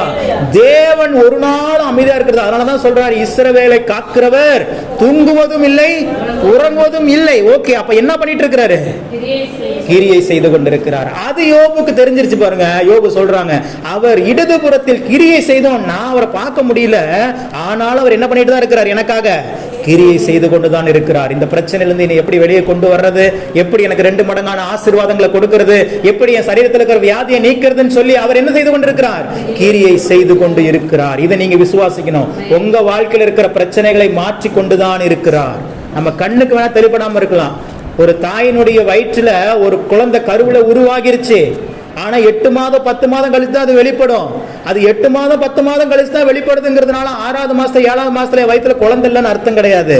உள்ள என்ன இருக்குது? குழந்தை இருக்குது. அது உருவாக்கிட்டு தான் இருக்குது.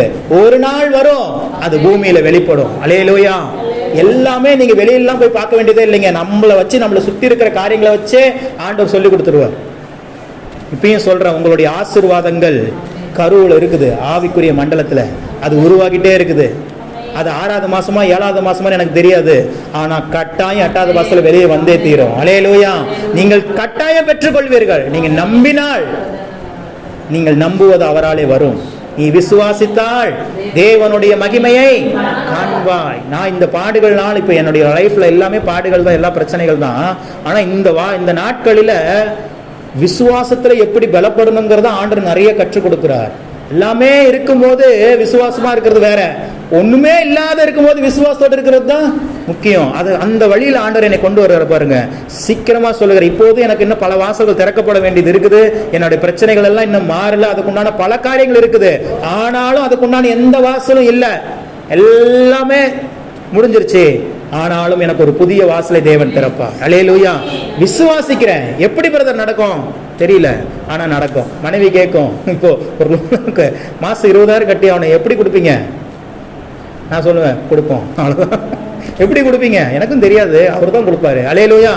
அதான் சொல்றேன், நம்மள கேள்வி கேட்க வைக்கிறது பிசாசு, பதில் சொல்ல வைக்கிறது ஆண்டவர்.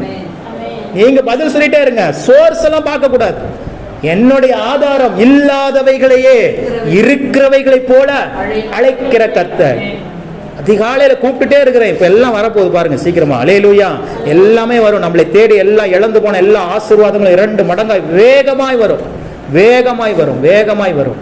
தேவன் செய்வார். மூன்றாவது அவர் என்ன செய்து கொண்டிருக்கிறார்? கிரியை செய்து கொண்டிருக்கிறார். முதலாவது மாறுதலை எதிர்பார்த்திருக்கிறேன், இரண்டாவது மீட்பர் உயிரோடு இருக்கிறார், மூணாவது கிரியை செய்து கொண்டிருக்கிறார். இந்த வார்த்தையெல்லாம் ரொம்ப ஸ்ட்ராங்கான வார்த்தை, ஆவியானவர் கொடுத்த வார்த்தை. இந்த வார்த்தை தயவு செய்து எழுதியாவது வச்சுக்கோங்க, மனப்பாடம் பண்ணி வச்சுக்கோங்க.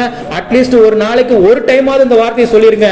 நிச்சயமாய் சொல்லுகிறேன், யோபுவின் தேவன் நம்முடைய தேவன். அவன் முன்னிலைமை காட்டிலும் பின்னிலைமை ஆசீர்வதித்தவர். நிச்சயமாக நீங்கள் இழந்த எல்லா ஆசீர்வாதங்களையும் 2 மடங்காக தந்து உங்கள் பின்னிலைமையை ஆசீர்வதிப்பார். அல்லேலூயா.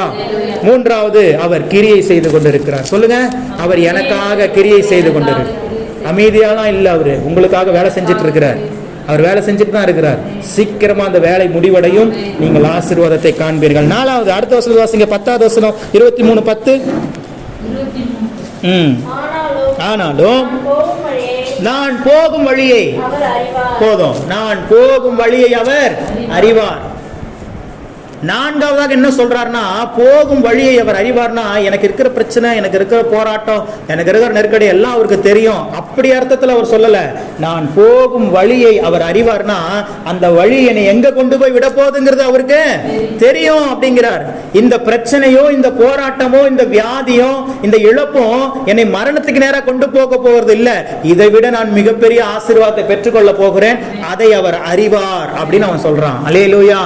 நான் போகும் பாதையை அவர் அறிவார். நாலாவதாக, இது எல்லாமே அவன் பிரச்சனையில் இருக்கும்போது சொன்ன வார்த்தை. அவன் நல்லா இருக்கும் போது ஆசீர்வாதத்தை பெற்றுக்கொண்ட பிறகு சொல்லுவாங்கல்ல, பிரதர் என்னை மட்டும் ஆண்டவர் ஆசீர்வதிச்சார்னா பிரதர் அவ்வளவுதான் பிரதர், இந்த அழுந்தல பூரா உங்க பேர்ல தான் பிரதர் இருக்குன்னு சொல்லுவாங்க. அல்லேலூயா. அவங்க சொல்ற வார்த்தைகளை நான் கனப்படுத்துறேன், நான் ஆசீர்வதிக்கிறேன். ஆனா அது அல்ல விசுவாசம். எல்லாமே கொடுத்த பிறகு ஆண்டவரை விசுவாசிக்கிறது பேரு விசுவாசம் இல்ல. எதுவுமே இல்லாத போது ஆண்டவர் தருவார்னு நினைக்கிறேன் பாத்தீங்களா, அதுதான் விசுவாசம். இப்போ இந்த சூழல் கூட, இப்ப இருக்கிற சூழல் பாருங்க, இந்த வீடு இன்னொரு இடத்துக்கு வித்தாச்சு. ஆனா நம்மளுக்கு அடுத்து நீ சபை எங்க நடத்த போறன்னு தெரியல. ஆனாலும் நான் சொல்றேன், தேவன் நிச்சயமாக தேவன் தருவார். ஆச்சரியமே இல்லை. இதே வீட திரும்பி கொடுத்தாலும், நம்ம கையில கொடுத்தாலும் ஆச்சரியத்துக்கு இல்ல. தேவன் செய்வார். அவரால் செய்ய முடியாத காரியம் ஏதாவது இருக்குதா? இல்ல. அதனால இதை குறித்து கவலைப்படக்கூடாது. இதை குறித்து கவலைப்படக்கூடாது. காமாட்சியம்மா கூட சொல்லிட்டே வந்தாங்க, நீங்க இல்லைன்னா அப்புறம் நாங்க எங்க போறது அப்படின்னாங்க. நாங்க கண்டிப்பா இங்கதான் இருப்போம். அழுந்தலப்பூர் எனக்கு சொந்த ஊரு. அல்லேலூயா. எங்க போனாலும் ஒரு மரத்துக்கு அடியிலையாவது உட்கார்ந்தாவது உங்களுக்கு சபை நடத்தாம நான் விட மாட்டேன். அல்லேலூயா. ஒரு நாளும் தேவன் நம்மளை வெட்கப்பட்டு போக விட மாட்டார். நம்முடைய பிள்ளை, இதெல்லாம் சோதனை நான் சொல்லல, நம்மளுக்குன்னு குறிக்கப்பட்ட போராட்டத்தின் நாட்கள் இது. இந்த நாட்கள் நம்ம போராட்டத்தை கடந்து வரணும்னு எழுதப்பட்டிருக்கிறது, நடந்துட்டு இருக்குது. இந்த போராட்டத்தின் நாட்கள் முடிவு சம்பூர்ணமா இருக்கும். ஆரம்பம் அற்பமா இருந்தாலும் முடிவு சம்பூர்ணமா தான் இருக்கும். ஒரு நாள் நம்முடைய எதிர்காலம் ஆண்டவர் வீணடிக்கவே மாட்டார். அப்போ நான்காவதாக அவர் சொல்ற காரியம் என்னது? நான் போகும் பாதையை அவர் அறிவார். என்னுடைய முடிவு அவருக்கு தெரியும். அது சம்பூர்ணமாகத்தான் இருக்க போகுது. அது ஒரு நாள் என்னை வெட்கப்படுத்த போறதில்லை. இவ்வளவு நாள் ஆண்டவர்ட்ட காத்திருக்கிறேன் பிரதர், இந்த நன்மை நடக்கணும், என் பிள்ளைகளுக்கு ஒரு நன்மை நடக்கணும், இந்த பிரச்சனையில இருந்து எனக்கு ஒரு விடுதலை தரணும்னு நான் இவ்வளவு நாளா காத்திருக்கிறேன் பிரதர். கண்டிப்பா சொல்றேன், ஆண்டவர் உங்களுடைய எல்லா பிரச்சனைகளையும் மாற்றி உங்களை மிகப்பெரிய சாட்சியாய் நிறுத்துவார். அல்லேலூயா. பாருங்க, இப்பவே ஆண்டவர் நிறைய பேரோட பேசுறாரு. இந்த அம்மா சொன்ன சாட்சியெல்லாம் எனக்கு ரொம்ப ஆச்சரியமா இருக்குது. அவங்க கவலையில் இருக்காங்க, அவங்க யாரும் இல்லை, தனியாக தான் இருக்கிறாங்க. கவலையில் இருக்கும்போது கண்ணீரில் இருக்கும்போது பலவீனத்தில் இருக்கும்போது ஆண்டவரே பேசுகிறத காது கேட்குது பார்த்தீங்களா, கண்ணு பார்க்குது பார்த்தீங்களா, அதுதாங்க அனுபவம். அந்த அம்மா என்ன ரட்சிக்கப்பட்டாங்களா, ஞானஸ்தானம் எடுத்துட்டாங்களா? ஒன்றும் கிடையாது. ஆனால் தேவனுடைய அன்பு அவங்களை என்ன பண்ணுது? தேவன் அவர்கள் மீது வைத்த அன்பு. இந்த தாயாரை தேவன் அந்த அளவுக்கு நேசிக்கிறார். இந்த தாயாரை மாத்திரமல்ல, இங்க இருக்கிற ஒவ்வொருவரையும் தேவன் அவ்வளவாய் நேசிக்கிறார். நம்ம விரும்பணும். எனக்குன்னு நீங்க இருக்கிறீங்க ஆண்டவரேன்னு நம்பிட்டீங்கன்னா அவர் ஒவ்வொரு நாளும் இறங்கி உங்களோடு பேசுவார். கட்டாயம் பேசுவார். உங்களுடைய தேவைகளை சந்திப்பார். உங்களை போய் ஒரு இடத்துல கையேந்து நிக்கிற அளவுக்கு விடவே மாட்டார். பிரச்சனை போராட்டம் அப்படி வரும், ஆனா அது எல்லாவற்றையும் மாற்றி உங்களை உயர்த்தி விடுவார். நீங்கள் போகும் பாதையை அவர் அறிவார். அல்லேலூயா. அப்போ இதனுடைய முடிவு என்னங்கிறது அவருக்கு தெரியும். முதலாவது, மாறுதலை எதிர்பார்த்திருக்கிறேன். இரண்டாவது, மீட்பர் உயிரோடு இருக்கிறார். மூணாவது, கிரியை செய்து கொண்டிருக்கிறார். நாலாவது, போகும் பாதையை அறிவார். இதெல்லாம் யோபு சொன்ன வார்த்தைகள். ஐந்தாவதாக என்ன சொல்றாரு? வாசிங்க, யோபு 42:2 வாசிங்க. வாசிங்க. சரி, இருக்கட்டும் விடுங்க, பேசாதீங்க. தேவரீர் சகலத்தையும் செய்ய வல்லவர், நீர் செய்ய நினைத்தது தடைபடாது. இது ஐந்தாவதாக அவர் சொல்லுகிற வார்த்தை. அவர் என்ன சொல்றாரு? என் வாழ்க்கையில நீ 2 மடங்கா ஆசீர்வாதங்களை தர போறீங்க, அதை செய்ய உங்களால முடியும். அதை யாரால என்ன செய்ய முடியாது? தடைப்படுத்த முடியாது. அது தடையாகாதுன்னு சொல்றேன். நான் இன்னைக்கு சொல்றேன், நீங்க ஆசீர்வாதமா இருக்கிறது எந்த சத்ரு நீ தடை செய்ய முடியாது. உங்க வாழ்க்கையில் இருக்கிற பிரச்சனைகள், போராட்டங்களை தேவன் மாற்றுவதை யாராலும் தடை செய்ய முடியாது. எந்த மந்திரத்துக்கும், எந்த செய்வினைக்கும், எந்த மாந்திரிகத்துக்கும் சக்தி ஆண்டவர் கொடுக்கல. அதை காட்டிலும் மேலான சக்தி என்கிற அந்த அபிஷேகத்தை ஆவியானவரை உங்களுக்கு கொடுத்திருக்கிறார். அல்லேலூயா. அவர் செய்ய நினைத்தது தடைபடாது. 5 காரியம் தான் அவர் செய்ய சொல்லுங்க. அவர் செய்ய நினைத்தது தடைபடாது. உங்க வாழ்க்கையில் அவர் செய்ய போகிற காரியத்தை யாரும் தடை செய்ய முடியாது. நிச்சயம் உங்க வாழ்க்கையில் ஒரு பெரிய மாற்றம் நடக்கும். விசுவாசத்தோடு இருங்க. 5 காரியத்தை சொன்னேன். முதலாவது, யோபு என்ன சொன்னாரு? மாறுதலை எதிர்பார்த்திருக்கிறேன். இரண்டாவது, மீட்பர் உயிரோடு இருக்கிறார். மூணாவது, கிரியை செய்து கொண்டிருக்கிறார். நாலாவது, போகும் பாதையை அறிவார். 5வது, அவர் செய்ய நினைத்தது தடைபடாது. இது கொஞ்சம் எழுதி மனப்பாடமா வராது, ஆனா இது நீங்க மனப்பாடம் பண்ணிட்டீங்கன்னா பின்னிலைமை ஆசீர்வாதம் உறுதி. அந்த மேல் வசனம் வாசிங்களா, யோபு 42:12 மேல இருக்க வசனம் வாசிங்க. அப்பொழுது அவனுடைய எல்லா சகோதரரும் இன்னும் கொஞ்சம் மேல, ரெண்டத்தனையாய் யோபு தன் சிநேகிதருக்காக வேண்டுதல் செய்த போது கர்த்தர் அவன் சிறையிருப்பை மாற்றினார். யோபுக்கு முன் இருந்த எல்லாவற்றை பார்க்கிறோம். அததான் சொல்லிட்டு இருந்த 2 மடங்கு 2 மடங்குன்னு. ரெண்டத்தனையாய் அவனுக்கு தந்தருளினார். ஹல்லேலூயா. நல்லா கவனிங்க. இந்த வாழ்க்கையில இப்ப வந்திருக்கிற இந்த பாடுகளுக்காக நன்றி சொல்லுங்க, பிரச்சனைகளுக்காக நன்றி சொல்லுங்க, இந்த நெருக்கத்துக்காக நன்றி சொல்லுங்க, இந்த பாடுகளுக்காக, இந்த கடன் பிரச்சனைகளுக்காக நன்றி சொல்லுங்க, இந்த வியாதிக்காக நன்றி சொல்லுங்க. ஏன்னா இதுதான் உங்களுக்கு 2 மடங்கு ஆசீர்வாதத்தையே கொடுக்க போகுது. அல்லேலூயா. எல்லாராலையும் கைவிடப்பட்ட ஒரு சூழ்நிலை நம்ம இருக்கிறோமா?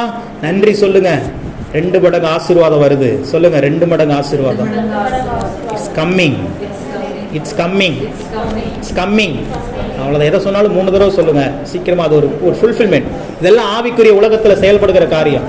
பாருங்க, சேனைகளின் கர்த்தர் பரிசுத்தர், பரிசுத்தர், பரிசுத்தர். ஏன் 3 தடவை சொல்றாங்க? என்னைக்குமே அவன் கேட்க மாட்டான். ஒரு தடவையும் சொல்லலாம், 4 தடவை சொல்லியிருக்கலாம், 7 தடவை சொல்லியிருக்கலாம், 8. ஏன் 3? பிதா, குமாரர், பரிசுத்த ஆவியானவருக்கு மகிமையா சொல்றாங்க. அது மாதிரி எது சொன்னாலும் 3 முறை சொல்லிருங்க. அதுதான் சொல்றேன். இந்த 5 காரியத்தை உங்களுக்கு சொல்லி கொடுத்துருக்கிறேன். இதை காலையில் ஒரு தடவை, மதியம் ஒரு தடவை, நைட் ஒரு தடவை சொல்லுங்க. மிக விரைவில், ரொம்ப ஃபாஸ்டா கர்த்தர் செய்வார். அதான் சொல்றல, அவர் ரெடியா இருக்கிறார் ஆசீர்வதிப்பதற்கு, லட்சங்களையும் கோடிகளையும் உங்கள் கரத்தில் கொடுப்பதற்கு, உங்களுடைய வாழ்க்கையில நீங்கள் எதிர்பார்த்த எல்லா நன்மைகளையும் தருவதற்கு அவர் ரெடியா இருக்கிறாரு. நம்ம தான் ரெடி ஆகல. சொல்லுங்க, நான் தானே ரெடி ஆகல. இப்ப ரெடியாக போறேன், ரெடியாக தொடங்கிட்டேன். அல்லேலூயா. எப்ப நீங்க ரெடி ஆகுறீங்க தெரியுமா? இந்த வார்த்தை உங்களுக்குள்ள போகும்போது. உங்களுக்கு புரியுற மாதிரி சொல்லணுமா? மண்ணை நல்லா உழுதாச்சு, அதுல இருக்கிற களையெல்லாம் பிடிங்கியாச்சு, மண்ணு நல்லா உழுதாச்சு, நல்ல மழை பெஞ்சிருச்சு, நல்ல மண்ணு செழுமையா இருக்குது. இப்ப அங்க என்னத்தை போடணும்? விதை போடணும். விதைய போடாம விளைச்சல் எதிர்பார்க்க முடியுமா? என்னதான் நிலம் ஸ்ட்ராங்கா இருந்தாலும், நல்ல மழை பெஞ்சிருந்தாலும், மண்ணு நல்ல தரமான மண்ணா இருந்தாலும் அங்க என்ன போடணும்? அதுதாங்க இது. அல்லேலூயா. இப்ப நான் போட்டுட்டு இருக்கிறது என்னது? விதை போட்டுட்டு இருக்கிறேன். இந்த விதை என்ன ஆகும்? ஒரு நாள் முளைச்சி விளைச்சலா உங்க கரத்துல வந்து கொடுக்கும். அந்த விளைச்சல் தான் நீங்க எதிர்பார்த்து கொண்டிருக்கிற ஆசீர்வாதம். அந்த விளைச்சல் தான் உங்க கணவருடைய மனைவியினுடைய மனம் திரும்புதல். அந்த விளைச்சல் தான் உங்களுடைய எதிர்காலம், உங்க பிள்ளைகளுடைய எதிர்காலம். அந்த விளைச்சல் தான் உங்க கடன் பிரச்சனைகளுடைய முடிவு. அந்த விளைச்சல் தான் உங்க வியாதியினுடைய பிரச்சனைகளுடைய முடிவு. அல்லேலூயா, அல்லேலூயா. சொல்றேன், நீங்கள் நம்பி வந்திருக்கிற ஆண்டவர் ஒரு நாள் உங்களை கைவிட மாட்டார். மனுஷன மாதிரி இல்ல அவரு. நான் உணர்ந்து சொல்றேன், அவர் பொய் சொல்ல மனிதன் அல்ல, மனம் மாற மனுபுத்திரன் அல்ல. அவர் எதிர்பார்க்கிற குவாலிட்டி உங்களுக்குள்ள வந்துருச்சுன்னா உங்களை விட தீவிரமாக உங்களை ஆசீர்வதிப்பார். அல்லேலூயா. அவர் நல்லவர், அவர் நல்லவர், நன்மை செய்கிறவர். ஒரு நாள் உங்களை விட்டு விலக மாட்டார். மகிழ்ச்சியோடு இருங்க. யோபு நமக்கு ஒரு மிகுந்த ஒரு பெரிய எக்ஸாம்பிள். அவன் பாடுகளில, பிரச்சனைகளில சொன்ன அந்த 5 வார்த்தைகள் மிக முக்கியமானது. மரணத்தை அல்ல, மாறுதலை எதிர்பார்த்திருக்கிறேன். என்னை மீட்க போகிறவர் உயிரோடு இருக்கிறார். இப்பொழுதும் எனக்காக அவர் கிரியை செய்து கொண்டிருக்கிறார். நான் போகும் பாதையை அவர் அறிவார். அவர் செய்ய நினைத்தது தடைபடாது. அவ்வளவுதான். இதைத்தான் சொல்லிட்டே இருந்தான். வேற ஒன்னும் பண்ணல, வேற ஒன்னும் பண்ணல, வேற ஒன்னும் பண்ணவும் முடியாது. அவன் என்ன இருக்குது? எல்லாம் போயிடுச்சு. சரீரத்திலையும் வியாதி, சொந்த மனைவி திட்டுறாங்க, சொந்த ஆறுதல் சொல்ல வந்த நண்பர்கள் கூட அவனை தான் குற்றம் சாத்திட்டு இருக்கிறாங்க. எப்படிப்பட்ட ஒரு நிலைமையில் இருக்கிறான் பாருங்க. ஏதாவது ஒரு பக்கமா தான் அவனுக்கு ஆதரவு இருக்குதா? தேவனோடத்திலேயே அவனால தொடர்பு கொள்ள முடியல பாருங்க. அவன் சொல்றான், இடது பக்கத்தில் நீங்க கிரியை செஞ்சு நான் உங்களை என்ன பண்ண முடியல, பார்க்க முடியலையே அப்படிங்கிறான். ஒரு பக்கம் தேவனோடு இருக்கிற தொடர்பு கூட என்ன ஆயிடுச்சு? கட் ஆயிடுச்சு, கவிக்கிறான். ஆனாலும் நம்பிக்கையோடு காத்திருக்கிறான். அல்லேலூயா. சொல்லிக்கிட்டே இருந்தான் பாருங்க. நாட்கள் வந்துச்சு, தேவன் 2 மடங்கான ஆசீர்வாதத்தை கொடுத்து, அதுக்கு பிறகு அவனுக்கு பிறந்த குழந்தைங்களா அந்த மாதிரி அழகான பிள்ளைங்க யாருமே இல்லையா அப்படின்னு பைபிள் சொல்லுது. அல்லேலூயா. அதுக்கப்புறம் 4 தலைமுறை உயிரோடு இருந்தான். சாதாரணமா இல்ல. அதுக்கப்புறம் 4 தலைமுறையை பார்த்துதான் பூரண வயதுள்ளவனாய் தேவனுடைய சமூகத்துல போய் சேர்ந்தான். அல்லேலூயா. இன்றைக்கு யோபுவின் தேவன் உங்களுடைய தேவனாயிருக்கிறார், என்னுடைய தேவனாயிருக்கிறார். யோபுக்கு 2 தனையாய் தந்து ஆசீர்வதித்த தெய்வம், முன்னிலைமை பின்னிலைமை ஆசீர்வதித்த தெய்வம். பின்னிலைமை உங்களுடைய வாழ்க்கை, உங்களுடைய ஃபியூச்சரை வெரி பிளஸடா மாற்றி தருவார். 2 மடங்கான ஆசீர்வாதங்கள் உங்களுக்கு உண்டு. அல்லேலூயா. கண்களை மூடி நாம் ஜெபிப்போம். பரிசுத்தமுள்ள தகப்பனே, உமது நாமத்திற்கு நாங்கள் நன்றி செலுத்துகிறோம். எங்களோடு நீர் பேசினீர் ஆண்டவரே. யோபுவினுடைய வாழ்க்கையிலிருந்து எங்களோடு நீர் பேசினீர். 5 காரியங்களையும் உங்களுடைய கரத்தில் ஒப்புக் கொடுக்கிறோம். நாங்களும் இன்றைக்கு அந்த வார்த்தைகளை பேசுகிறோம். மாறுதலுக்காக காத்திருக்கிறோம். எங் மீட்பர் உயிரோடு இருக்கிறீர். எங்களுக்காக இப்பொழுதும் கிரியை செய்து கொண்டிருக்கிறேன். எங்கள் பாதையை நீர், நாங்கள் போகும் பாதையை நீர் அறிவீர். நீர் செய்ய நினைத்தது தடைபடாத ஆண்டவரே. 5 காரியங்கள் நாங்கள் சொல்லிட்டு இருக்கிறோம். எங்கள் இழந்து போன எல்லா ஆசீர்வாதங்களையும் 2 மடங்காய் தந்து எங்களை சாட்சிகளாக நிறுத்த போகிறேன். அதற்காக நன்றி செலுத்துகிறோம். உங்கள் நாம மாத்திரம் மகிமைப்படட்டும். வந்திருக்கிற ஒவ்வொருவருடைய வாழ்க்கையிலும் அப்படிப்பட்ட அற்புதங்கள் நடப்பதா இயேசு கிறிஸ்துவின் நாமத்தில் ஜெபித்தோம் நல்ல பிதாவே. ஆமென், ஆமென். அல்லேலூயா.